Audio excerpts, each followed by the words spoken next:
मुस्लिमों के लिए मक्का मदीना जन्नत का दरवाजा माना जाता है। हर मुस्लिम अपने जीवन में कम से कम एक बार वहां जाने की ख्वाहिश रखता है। कहा जाता है कि वहां पर कुछ हिंदू रीति रिवाजों का पालन किया जाता है, तो कुछ लोग कहते हैं कि वहां भगवान शिव को कैद किया हुआ है। आइए जानते हैं मुस्लिमों के धार्मिक स्थल मक्का मदीना के बारे में। नमस्कार दोस्तों, मैं हूं खुशहाल राव और आप देख रहे हैं प्राचीन रहस्य। आज के इस एपिसोड में हम बात करेंगे मक्का मदीना से जुड़े कुछ रहस्यमय तथ्यों के बारे में। इस वीडियो या चैनल का उद्देश्य किसी भी धर्म, धार्मिक भावनाओं, विचार, जाति, वर्ग, समुदाय या व्यक्ति की भावनाओं को ठेस पहुंचाना नहीं है। यह वीडियो प्रख्यात प्रसिद्ध धर्म विशेषज्ञों से मिली जानकारी के आधार पर बनाया गया है। मक्का की आधारशिला आज से लगभग 1400 वर्ष पूर्व मोहम्मद पैगंबर साहब के द्वारा की गई थी। यह बाहर से देखने में एक चौकोर कमरा नुमा इमारत दिखाई देती है, जिस पर काला लिफाफा चढ़ा हुआ है। इसके चारों तरफ मस्जिद बनी हुई है, जिसमें हज के लिए आने वाले मुस्लिम जायरीन अल्लाह की इबादत करते हैं और अपने गुनाहों के लिए माफी मांगते हैं। आइए बात कर लेते हैं कड़वे सच के बारे में। संपूर्ण विश्व क्या, भारत के लोग ही यह कटु सत्य स्वीकार नहीं कर सकते कि इस्लाम ने हिंदू की आस्था माने जाने वाले असंख्य मंदिर तोड़े हैं और उनके स्थान पर उसी मंदिर के अवशेष से मस्जिदों का निर्माण करवाया। इस्लामिक विध्वंसक गतिविधियां इतनी प्रचंडता के साथ की जाती थी कि तक्षशिला विश्वविद्यालय और सोमनाथ मंदिर विध्वंस किए गए। इस्लाम नीति इस आधार पर रखी गई कि दूसरों के धर्म का अनादर करो और उनको नेस्तनाबूद और पवित्र स्थलों को खंडित कर वहां मस्जिद और मकबरे का निर्माण किया जाए। इस काम में बाधा डालने वाले जो लोग भी सामने आए, उन लोगों को मौत के घाट उतार दिया जाए, भले ही वे लोग मुस्लिमों को परेशान ना करते हों। मोहम्मद साहब और मुसलमानों के हमले से मक्का और मदीना के आसपास का पूरा इतिहास बदल दिया गया। इस्लाम एक तलवार पर बना धर्म था, है और रहेगा। इसका अंत भी उससे ही होगा। किंतु पीएनओके ने सिद्ध कर दिया है मकेश्वर शिवलिंग ही हजे अस्वद है। मुसलमानों के सबसे बड़े तीर्थ मक्का मकेश्वर महादेव का मंदिर था। वह काले पत्थर का विशाल शिवलिंग था जो खंडित अवस्था में अब भी वहां है। हज के समय संगे अस्वद, संग अर्थात पत्थर, अस्वद अर्थात अश्वेत यानी काला, कहकर मुसलमान उसे ही पूजते और चूमते हैं। द्वारिका शारदा पीठाधीश्वर शंकराचार्य स्वामी स्वरूपानंद सरस्वती का मानना है कि मक्का में मकेश्वर महादेव मंदिर है। मोहम्मद साहब भी शैव थे, इसलिए वे मकेश्वर महादेव को मानते थे। एक बार वहां लोगों ने बुद्ध की प्रतिमा लगा दी। वह इसके बहुत विरोधी थे। माना जाता है कि भारतीय मूल के लोग बहुत बड़ी संख्या में यमन में आबाद थे, जहां आज भी श्याम और हिंद नामक किले मौजूद हैं। विद्वानों के अनुसार सऊदी अरब में मक्का में जो काबा है, वहां कभी प्राचीन में मुक्तेश्वर नामक एक शिवलिंग था, जिसे बाद में मकेश्वर कहा जाने लगा। मक्का के गेट पर साफ साफ लिखा था कि काफिरों का अंदर जाना गैर कानूनी है। कहा जा रहा है अब इस बोर्ड को उतार दिया गया है और लिख दिया गया है नॉन मुस्लिम का अंदर जाना मना है। इसका मतलब है कि ईसाई, जैनी या बौद्ध धर्म को मानने वाले भी इसके अंदर प्रवेश नहीं कर सकते। मुसलमान के पैगंबर मोहम्मद एक ऐसे विध्वंसक गिरोह का नेतृत्व करते थे जो धन और वासना के पुजारी थे। मोहम्मद ने मदीना से मक्का के शांति प्रिय मूर्ति पूजकों पर हमला किया और जबरदस्त नरसंहार किया।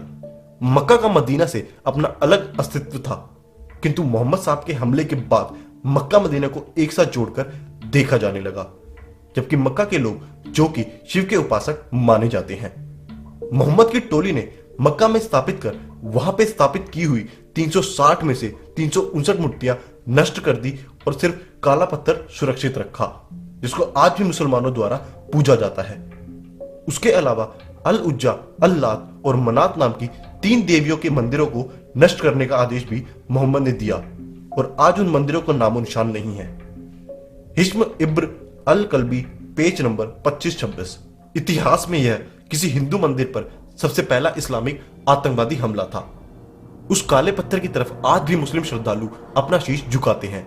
किसी हिंदू पूजा के दौरान बिना सिला हुआ वस्त्र या धोती पहनते हैं।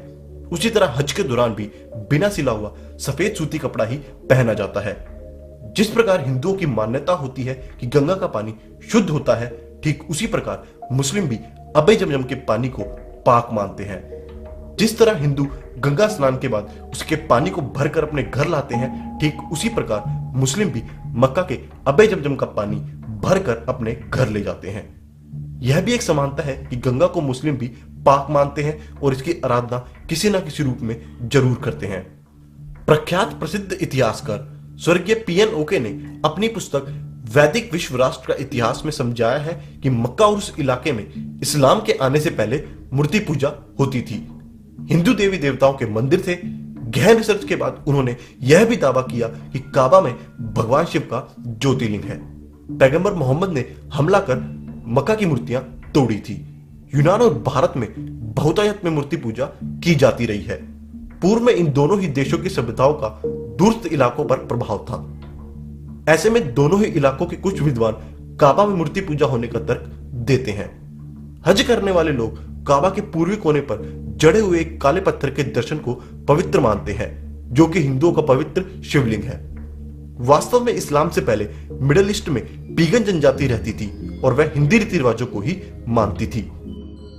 एक प्रसिद्ध मान्यता के अनुसार है कि काबा में पवित्र गंगा है, जिसका निर्माण महापंडित रावण ने किया था। रावण शिव भक्त था।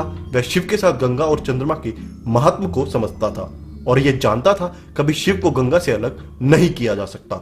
जहां भी शिव होंगे पवित्र गंगा की अवसाधारणा निश्चित ही मौजूद होती है। काबा के पास भी एक पवित्र झरना पाया जाता है। इसका पानी भी पवित्र माना जाता है। इस्लामिक काल से पहले भी इसे पवित्र आबे जमजम ही माना जाता था। रावण की तपस्या से प्रसन्न होकर भगवान शिव ने रावण को एक शिवलिंग प्रदान किया, जिसे लंका में स्थापित करने को कहा।